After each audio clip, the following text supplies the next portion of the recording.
you look down on your body and you see part of your small intestine sticking out your stomach. It was one of the toughest moments of my life. I just remember turning over to my mum and saying, what on earth is happening? Like, it felt like a nightmare. Look at this photo of me. Just sit with it for a second and just let me know how it makes you feel. What you initially see. There's the obvious thing there, the ileostomy bag, but you might not know what that is. Or maybe you do. And how does that make you feel? Does it look ugly to you? Does it seem just so alien? Yeah, I know in my head that I'm about to say and tell you the story first, whilst you hold that thought of what it was like when I first got given the ileostomy bag. Now, a bit of context, a bit of background. I was a singer, I was a performer, I'd done some traveling around the world, I'd done some modeling, I'd done some photo shoots, TV adverts. I was in that sort of looks-based industry, that industry where your self-worth, your value, a lot of it was based around how you looked, your image, especially for certain TV and commercial jobs I did. And so I'm struggling. I get diagnosed with ulcerative colitis. I go in to hospital. I'm normally about 10, 11. I was about 11 stone, I think. And I went down to 8 stone. Honestly, I was on so many drugs that at the time I could barely comprehend what was happening and how bad things were. Luckily, my parents were with me and they were almost making decisions for me at the end. I was just completely flat out. I got told that when you wake up from this operation, you'll have a stoma and be given an ileostomy bag. And of course, you can tell someone that, but that's completely different than you waking up and you look down on your body and you see part of your small intestine sticking out your stomach. And at that point, I can't even describe that moment. It was one of the toughest moments of my life. And particularly because as a context, like as a singer, as a performer, traveling the world, modeling, to suddenly look down and see your intestines sticking out your stomach. I just remember turning over to my mum and saying, what on earth is happening? Like, it felt like a nightmare. Like, this is not my life. This is an absolute nightmare. Please stop the film, stop the TV show here. It just didn't feel real. And what I was really mourning at that time, although it took me years to realize, was not necessarily having a bag, not necessarily having a stoma and my small intestine sticking out my stomach. I was really mourning the loss of the self, the identity, the loss of the friends that came after this, because, in those sort of show busy worlds, don't want to say too much, but it's very cliquey kind of industry. So if at one point you're out of action for years on end and can barely leave the house because all you do is go and have operations at the hospital, which is what I did for 4 years basically after that. It's tough. It's tough when you're out of those industries. Things change.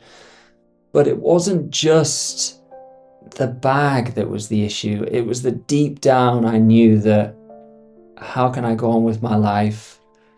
How am I ever going to be attractive again? Relationships, how on earth am I going to date at this point with an ileostomy bag? How am I going to go back to the career?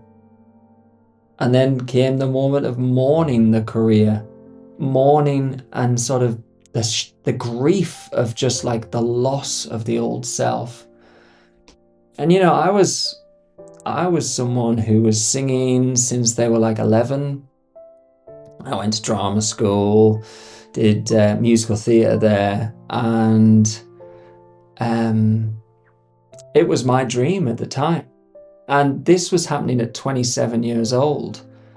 So I came out of drama school at 21, so I really only had 5 or 6 years before I got ill of having that as a career.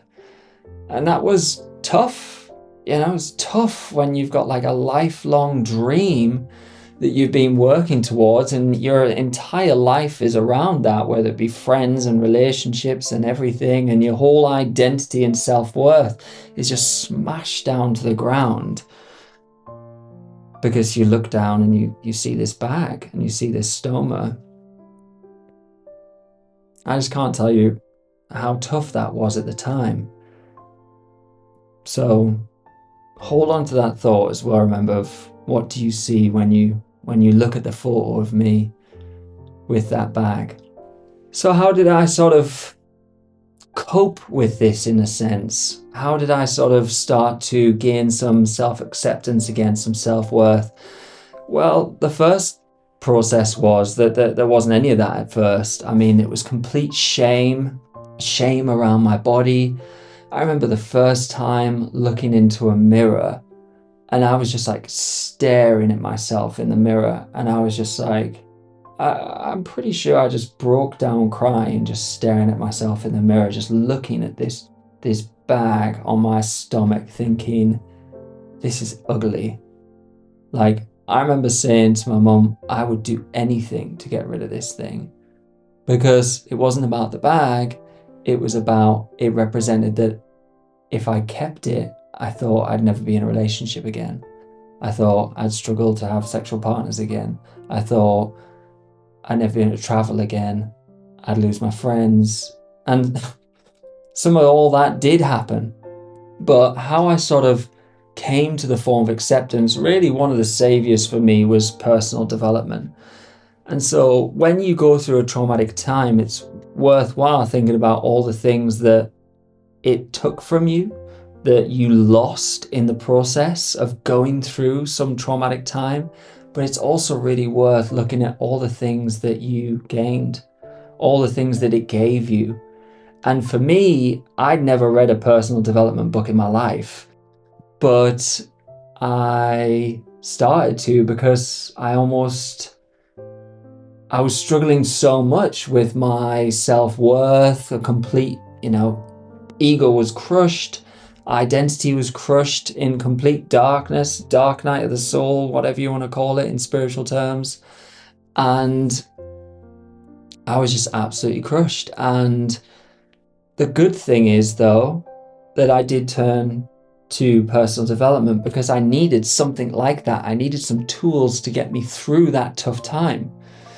And, that changed my life. And, my heroes authentically now are not, the heroes, the people I look up to, the people who inspire me now, is no longer the singers or models or anything like that. It's a lot of the personal development coaches, spiritual teachers out there, and people who really are self-actualizing, becoming their best self. And when I think about all the things that it's gave me as well, going through that traumatic time, it's a tough one. It's easy for me to say, I wouldn't change it for the world, and some people say that when they go through traumatic times, but it has been a process of integrating also the younger self, the younger me. So those things that I lost during all the health battles and the struggles and the surgeries, and part of my personality narrowed. When you're in survival mode, you tend to you're on that kind of fight or flight aspect where I can become very serious or very philosophical, or I narrowed myself. So it is important to reconnect to the old self. But I will say that one of the things that really, really helped me was just a version of exposure therapy. And the exposure therapy for me was that basically I went through 6 years from 2013 to 2019 where I only told a few people that I had the ileostomy bag. I mean, it was really difficult story to keep up because everyone else I was just making an excuse all the time, like I don't feel well, or I'm not really interested in the industry anymore, or I'm not interested in coming out. I just went really quiet. That's what I mean by narrowing. I like my whole personality went small. I almost shrunk during this survival period. My whole identity, personality, I got very secluded. My inner circle of people around me got very, very small. But then what helped me was going the other way. So it was the exposure therapy of when I did my YouTube video, my survival story living with an ileostomy bag that you find on my channel. And that was the moment where I just thought, right, I'm going to stand there, take the top off and just own it. Just, feel the fear and just run through that and just stand there and feel that. And from then on, honestly, that did make a real difference for me. I just felt this weight off the shoulders of the shame of not being proud of who I fully was, keeping everything, secret and under wraps.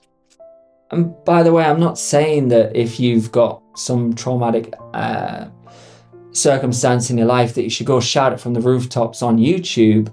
You have to do it in your own way, but you do have to get to the point where you feel proud of yourself, proud of who you are, proud of your body, proud of what you've come through. And to me, that process happened when I sort of publicly announced it. It'd be different for everyone, but that was how it worked for me. I think about how much I've changed through the traumatic times. I think about the inner development, not the external development, because that is the stuff that's just the shallow stuff. How you're doing in terms of how many followers you've got, how your status is in the world, how your career's going. Yeah, all that's nice. You got to get that down. But trauma and traumatic times don't really change that, especially not in the short term. They very, very negatively affect that. So your external world of how well you're doing on the outside, your job, your career, your friends, your social circles, your social status, all that tends to really drop. But what tends to really go up through traumatic times is the inner development that you get. And a lot of people who are very sort of materialistically minded, they don't even know what I'm talking about when we say this sometimes. But that's actually the most important point, because the external stuff, it comes and goes, it's shallow. But the internal stuff is the skills you develop through that traumatic time. I'm talking about like how much more wiser I am now than how I used to be, how much you mature, how much you grow as a person. Now I'm interested in meditation retreats or, breath work or going to sound healing classes and understanding the nervous system and understanding the ego and understanding self-actualization. Like so many chapters open up where you do develop as a person, never mind courage, resilience, just all the inner aspects that develop you as a person.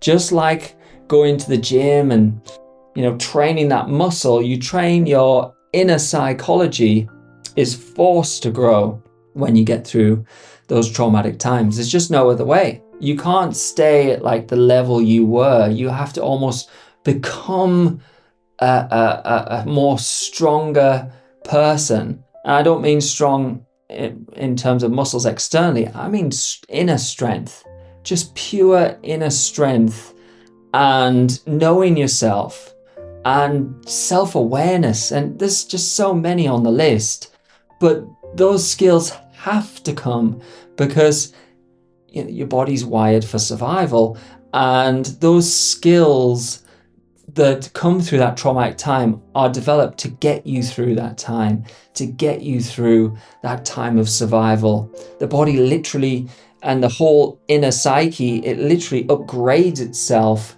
because it knows that I've got to be a better version of myself here in order to get through this tough time, or else I might not.